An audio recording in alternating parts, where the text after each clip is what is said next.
Hey everyone, welcome to another video, this time on the new subscribe and save dashboard that Amazon just released. I'll show you the dashboard in a second. Looks like that. We'll go into details a little bit more. So we have similar informations, maybe just the same information like you had before. There's a few more things that they added. But what they also did is they changed the slicers to be more usable, I'd say. So you can change between showing the charts by day or by month or by week. That's great. You could do that as before as well, but you couldn't do a dynamic date range. The date range was kind of depending on your date range granularity.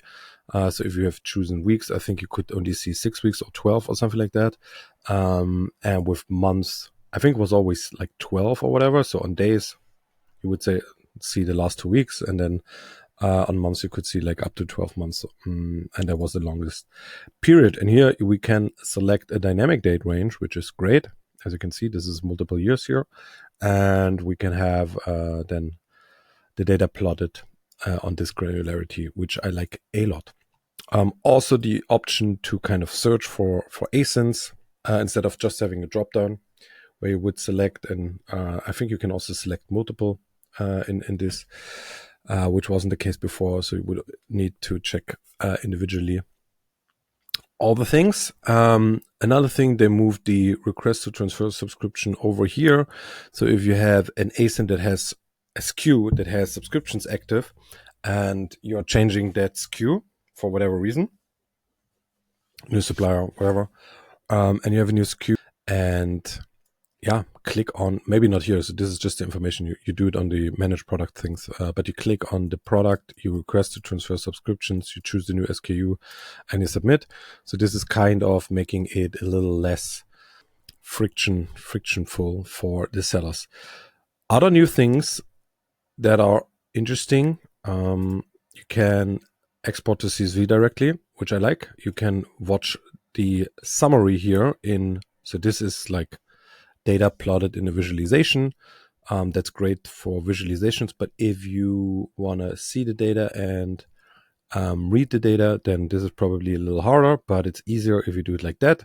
So you can see these are my weeks, and then you have like the numbers here, so you can exactly see the numbers. If you export to Excel, if you export to CSV, that's what you get.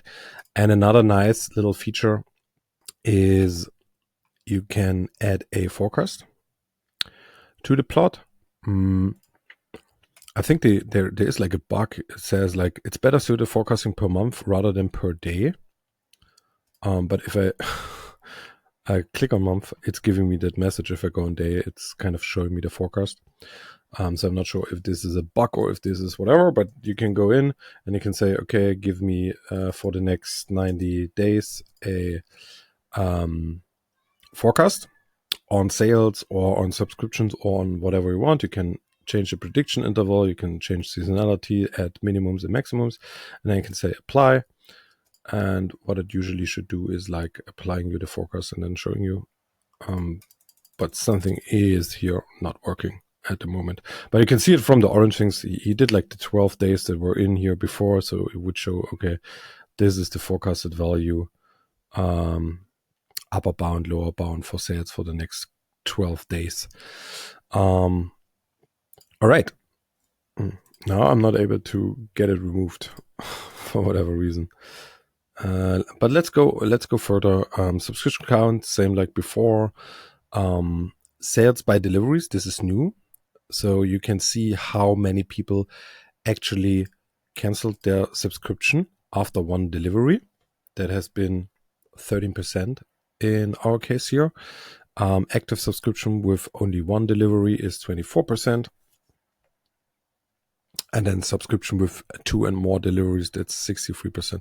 So you can kind of get a feeling of how many real subscriptions you have from those subscribers, and how many of those are just like testing it out or using the discount, whatever.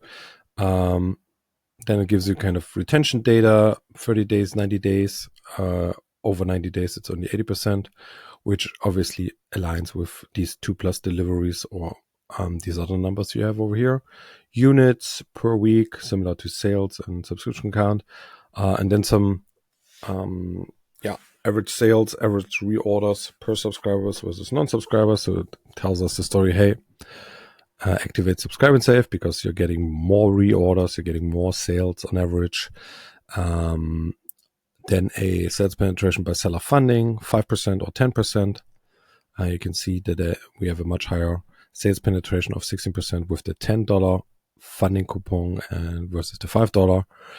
Couple of things on the coupons, not that much going on here. And then some forecasting for inventory planning. Also nice to know how many units are planned to be sold via subscribe and save in the next 90 days.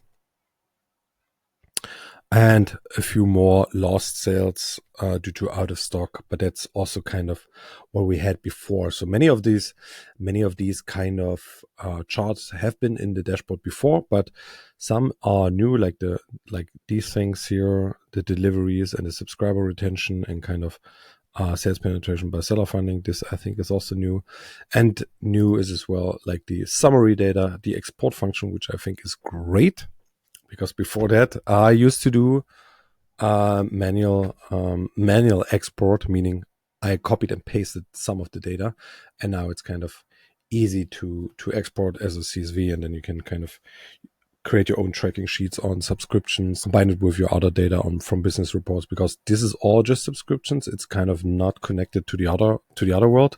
So I'm not seeing how much, I see how many sales I got from subscriptions, but I'm not seeing how much percent is that of my total sales. For example, is that 5%, 10%, 20%? How important is my subscription base here? That's something which I would like to see here as well in this dashboard, but with the export function, I can easily connect it to my business reports in a tracking sheet and then calculate it myself. And yeah, with that, I think we are through this update. So nice little improvement, especially around kind of the slicers and dicers. I like that a lot. And about the export function, I think that's the most valuable.